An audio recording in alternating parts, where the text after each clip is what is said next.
Para entender essa demissão, né, do ministro Bebiano, esse conflito no governo, você não pode partir exatamente do fato, mas sim do que trouxe, né, Bolsonaro e Bebiano ao governo. Você deve lembrar, o Bolsonaro estava numa situação que não tinha nenhum partido para concorrer à presidência. O PSL era um partido nanico, né, de um deputado, e o Bebiano foi um dos sujeitos que fez essa ponte entre Bolsonaro e o PSL.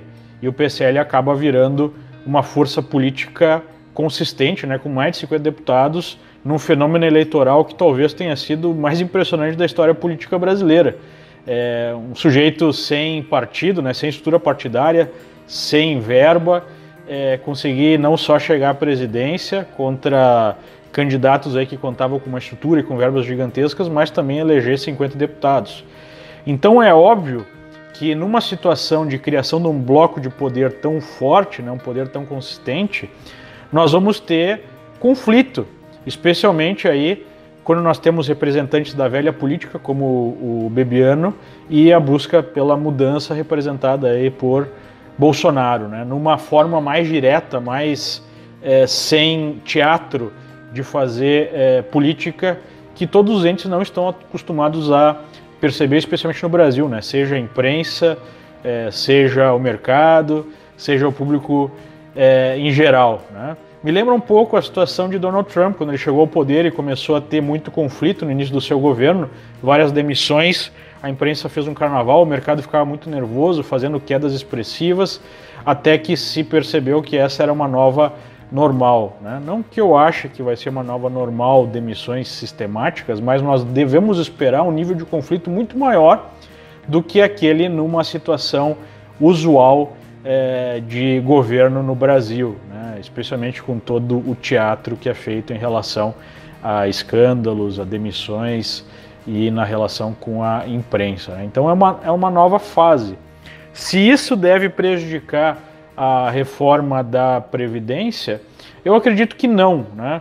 Eu creio que há outros fatores muito mais complexos para a gente acompanhar e avaliar. A demissão em si do ministro só vai gerar problemas maiores se de forma ilógica ele resolver aí buscar uma vingança, atacar o governo, trazer informações que possam prejudicar muito Bolsonaro, que não é o mais provável que aconteça, né? O que realmente vai pegar na reforma da Previdência é essa nova relação executivo-legislativo e essa formação de uma nova dinâmica de poder, né?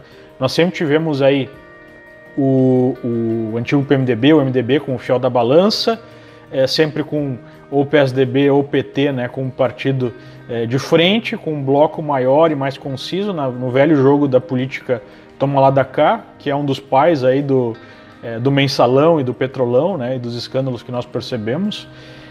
Então está se criando uma nova dinâmica de poder, tentando, né, se pautar menos nesse toma lá da cá, nesse primeiro momento.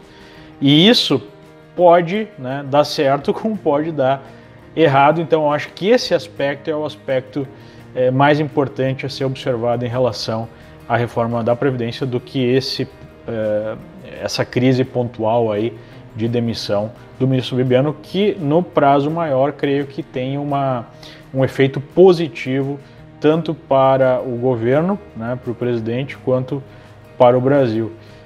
Então, basicamente é isso sobre aí a demissão de Bebiano e seus impactos na Previdência. Até mais.